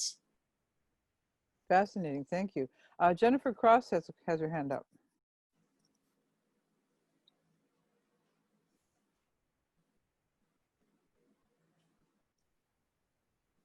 Jennifer, you there? Maybe she put it in the chat. No, I'm here. I'm sorry. Yeah, it's That's okay. It's the unmute yourself syndrome. Yeah, I was thinking about the shipwreck and the comment, and I had written down that this idea of the labor is not conforming to hierarchy, and that the enclosure really reflected that elite status and the structure of society. And so then that led me to think about the establishment of our Constitution, and how it was the men with that owned land that was seen as having the status to be able to vote, and that status of owning land continued to move on to the point that even when women were allowed to buy land eventually, they still had to do it with approval of whatever, right, male that said they could do it. Yeah. So then the next step of connection for me was, because you were talking about how being landless meant they were useful, wasteful, vagrant. And I was thinking of modern day society and how we so many times that vision of homeless is, like the lack of value, and how that still carries through that connection of, of enclosures having status and significance. And if you're a homeowner, or if you don't have someplace to live, that also reflects who you are as, I guess, your value in society, even today. Yes. And that's, I'm really happy you said that, because I really think that one of the best ways to engage kids, and I'm sure that this is why you're saying it, is to show them that there are these resonances, right? I mean, it's not like a long time ago, everything was 100% different, right? And so there's no use learning about it. I think that sometimes it does feel like that to them. Now, learning the differences, of course, is helpful, right? Like the women voting used to be unthinkable. That's, I think, mind-blowing, right? And really helpful for kids to think about what's unthinkable to them. And you can move on to exactly the kinds of issues that you're raising, right? Who says, right? Who says that you have less value, right? Because of X. I was just reading How to Be an Anti-Racist, and one of the statistics that he emphasizes in that book is how much lower homeownership is among Blacks than it is among whites, right? And how much that actually impacts on the status of Blacks, and that it has all of these repercussions. So I think it is worth thinking about, and then he makes a point, of course, about why that's true, why the economic resources are so much fewer, right, in African-American families, and how that leads to less home ownership. To go back to the early period and helping them understand what's interesting, right, about the early period. things were not always the way they are now, right? I think that's the coolest thing about studying the past, right? That things were different in ways that can teach you something about the way things are now, right? That people did not always think about property the way they do now. It wasn't totally naturalized. And it's great for kids to see that. Well, you just brought up, I think, a really interesting point, which is, you know, how has the pandemic made things that were unthinkable before politically necessary? I mean, this pandemic has ripped the mask off social inequality, has, you know, and the fact that it comes at the same time as these, you know, this police brutality issues. How can we help our students think what is thinkable? What has this pandemic made thinkable? And Amartya Sen has a wonderful essay called "The Pandemic as a Gateway," which is in, I think, the financial. No, it's not. It's Arundhati Roy. I'm sorry, I made a mistake. Arundhati Roy had this article, "The Pandemic is Gateway." I think it was in the Financial Times or something like that. Mm-hmm. And her writing is spectacular anyway. But the way she speaks about, are we going to drag our old baggage through this gateway, or are we going to respond to the world in a fresh way? So I think even taking excerpts from that essay would be an amazing way to start thinking about what is now thinkable that wasn't thinkable before. So thanks so much for that, Ms. Burns. Maureen has her hand up. Hi, thanks. I had a question about the idea of the concept map and what happens for the ways in which that concept map is contradictory. Like the idea that certain humans can be slaves, but yet the real understanding that they're humans, right? That's a contradiction. So what about the contradictions within everybody's concept map? Yes, that's a wonderful, wonderful question, and maybe one of the most important things to do in the classroom. Jamieson's understanding of a cognitive map implies or takes for granted that within cognitive maps there will be contradictions. And actually, what's important about the view that you have to take in the cognitive map, which is expansive, is that it would reveal them.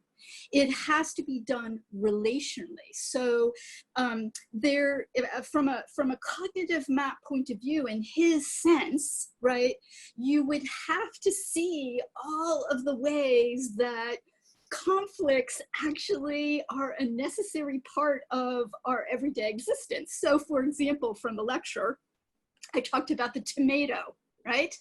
And that just to buy a tomato, right? That's all you want to do, just buy a tomato.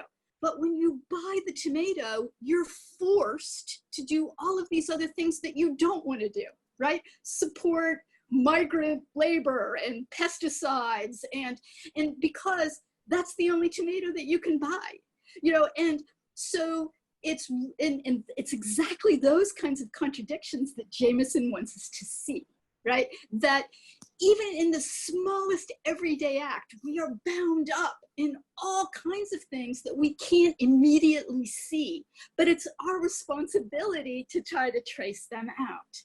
So when I'm working with this in the classroom, I use really simple examples like that tomato, right? It's something that they will immediately see that they are bound up in contradictions themselves, not other people, themselves, right? By just ordinary everyday acts. Using the internet. Every time you use the internet, you're bound up in giving information away to these big corporations. You didn't write a letter saying, gee, I really want to give away my personal information to Facebook and Amazon, right? But to use them, you could not use them, although it would be practically impossible, right? We couldn't be doing this, right? So you get caught up in all of these other things, right? Just to do what seems like one simple thing. And that's what a cognitive map is about, that you have to keep on, right, trying to trace out those larger relations. Great, thank you. Catherine Main has a question.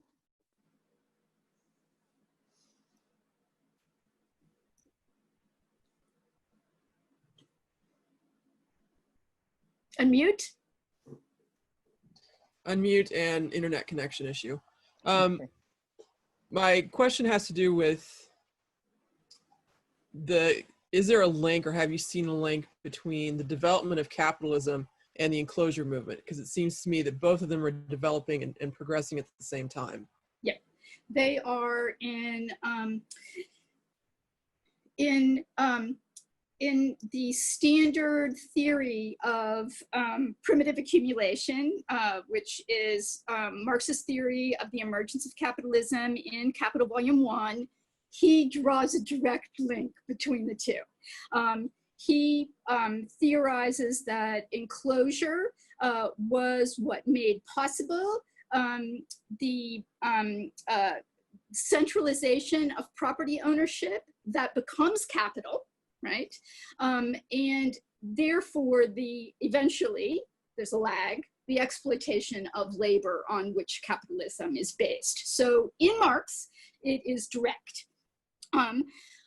In non-Marxist historiography, there, of course, is more dispute.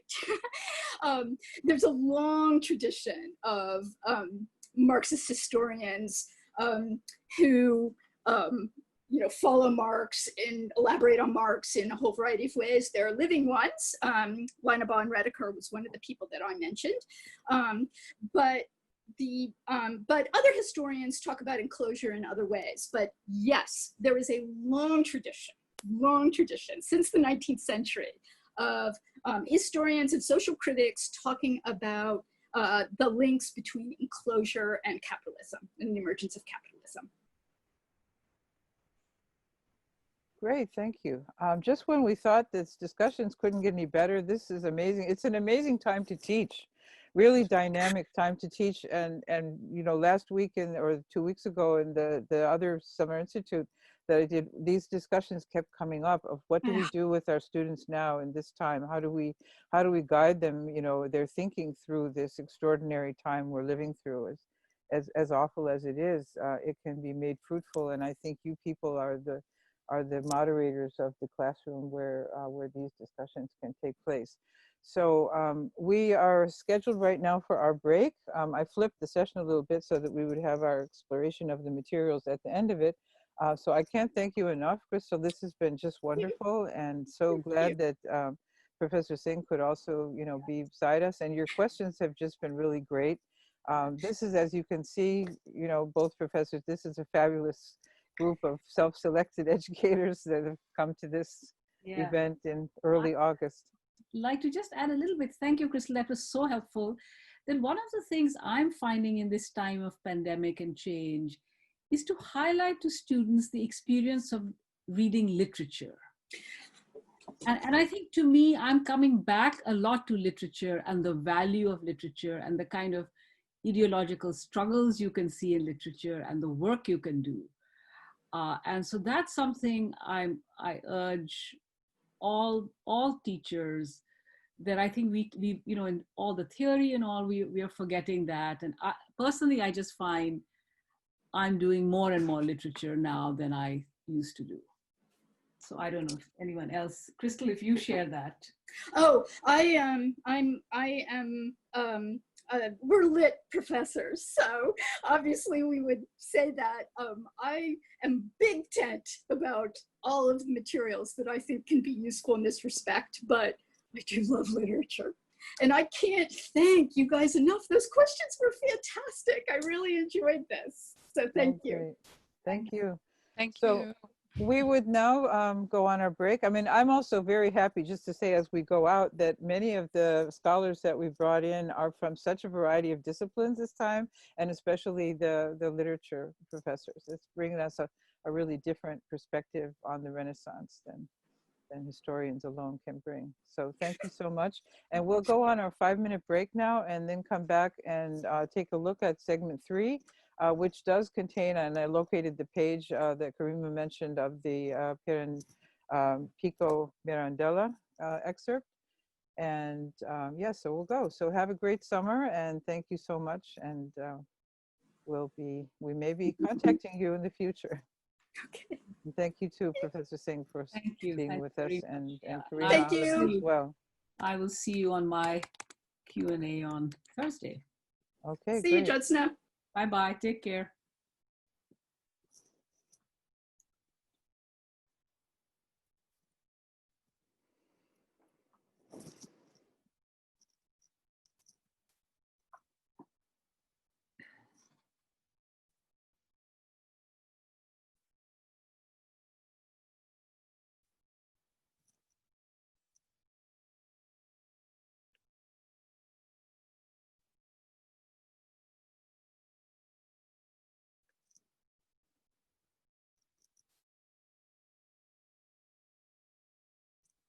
Hey, Anthony and Carla, how are you? Hello. Hi, Susan. So good to see you. Oh, it's good to see you. We actually, it's the sun's out here now, but we've had the hurricane all morning. Yeah, we did too. My Oh. power went down at 9:45, and I thought, uh-oh. Yeah, set at ours. But we switched the co-ownership of the meeting, and so and then I was on my phone to make sure. So yeah, no, it's the sun's out here too. Also interruption this morning, so I missed few things in the morning. Well, the recording is listed now on both syllabi, so you can pick that up and catch whatever part of it. I also didn't start recording until about 5 minutes in, but it was just announcements and stuff like that. So we did catch the discussion. No, when the groups broke to sessions, that's what I missed mostly. Oh, okay, well, those don't record, unfortunately. So What didn't record? the breakout sessions don't record. It just shows the main session as a blank. So we have to edit that out when we put on when we post it with the lectures, which is what we plan to do, is post the Q&A with the lectures. And I think you can agree, Mohan, this is the discussions have been really amazing. Yeah, yes. To add to the lectures. And yeah, I had it to is. squeeze my work in between, before you, after you, in between the Mhm. 5 minutes break. I do work. A lot of us are doing that. I'm getting messages, we're popping in and out of meetings and Yeah, it's so much work taking during care the of stuff. summer because we're doing the registration. Yeah. And it's so much work. I mean, I had to almost beg for this time. I'm glad you did. It's always worth it to be in this fellowship of educators. I mean, it's very nice. I know it's probably more useful for teachers, but I gain the knowledge and the exposure. It's food for the soul. Yes. It gives Especially me we need it now that we've been isolated all this time. So it's really nice to have. Yeah. I love the picture behind you, Susan. I just feel like I want to jump in. Right, it's Great Falls, the national park that's where the rapids of the Potomac River Is come that a down. picture? I mean, Yeah, it's a photograph. I'm not there, no. oh, okay. No, I'm just. That's Yeah. not your home. You just use it as a background. Rafted other places. Yes. Have you rafted there? I have never rafted there, and I've also never died on the rocks there like so many people do who climb down from that high place and who run you can see people running the rapids. They're very, very dangerous right at that spot, especially if there's a flood or something like that. And there's a post near where the overlook place is, which I guess is where this picture was taken, that shows the level of the floods. I can't remember which year, but maybe 96 when there was a big blizzard. It's like 4 or 5 feet above the ground level at the highest point of the overlook. It's amazing. Wow. You'd never imagine how the water could possibly get that high, but apparently it did. Sounds like Agnes. Yeah. No, they have each year when they have the flood levels for different years marked on this pole there, but it's just amazing to stand and look at it. They had an accident there last week or a few days ago. Really? Somebody was lost there. Yeah, I heard about 3 boatmen somewhere. Anyway, yeah, it happens. But there are always people climbing around on the rocks they climb over the barriers and stuff happens. But Okay, another minute and we'll start back up.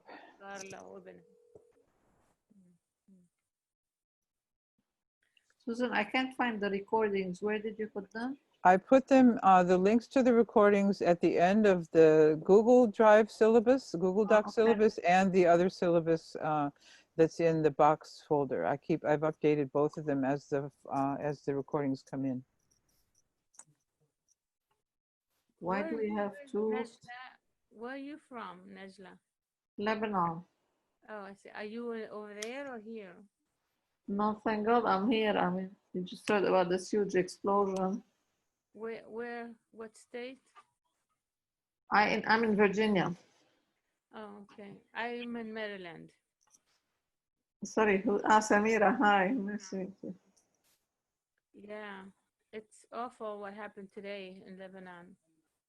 Yeah, do you have someone there? Have you checked on them? No, I have my friend, I think she's in Saida. It's not Beirut. But they felt it throughout Lebanon. They actually felt it all the way to Cyprus. And Beirut is almost every building has lost all of its glass. Oh no. Yeah. I don't know. My daughter thinks somebody mentioned it was a fireworks place. No, it's not. It looks like an ammunition depot. It cannot be fireworks. Mm. Yeah, it's so scary. The smoke, the way. Yeah, it looks like a nuclear explosion. Oh my gosh. You know. Well, I think everybody's back now, and so if you are back, just flash yourself back on so I can see. And then we will go into breakout groups and look at bringing up, and again, I will share really quickly my syllabus that shows how to bring up this, this document. I'm not sharing, I have to share it now. Yeah, so here's our syllabus, and we're on day 2. And the document that we'll be looking at this afternoon is the emergence of Renaissance science. And I want to draw your attention also to the box folder, because I have added a document to it, to the folder that was missing. And I'll show you that one, what it is. Hold on one second. I think I'm sharing that too, right? You're seeing my box folder.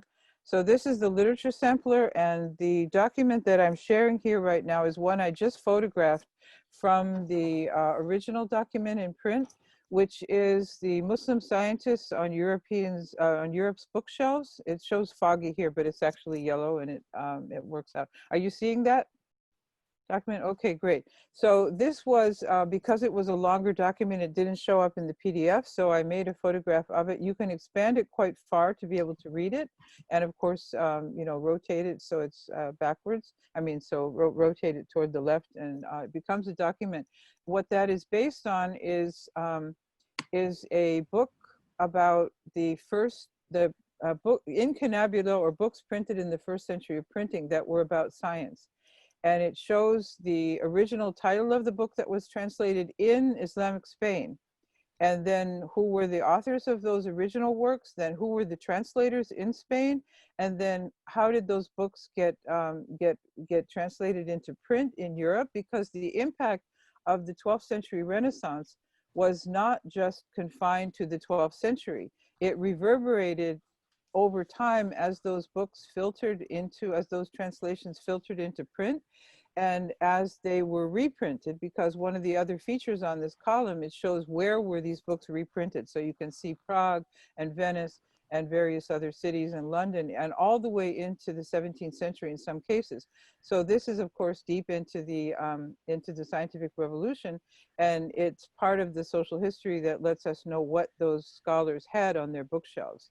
And it really shows us the importance of institutions and technologies that would have not made this 12th century translations one and done, but rather reverberated through different types of institutions. And again, this is a show me, don't tell me kind of thing. Again, expanding upon how did that knowledge, that scientific knowledge in so many fields get into inform the Renaissance and then later the scientific revolution. reverberating again on what Professor Blecher was talking about yesterday of the institutions and scholarship. So anyway, there is the whole document going back there, the third part 3, which is here, and Karima was talking about what's in there. So if you, I'm going to put you in groups right now. We don't have a huge amount of time, but it should be a good enough time to get in. There's a whole lot of stuff in this science one, including crops and things like that.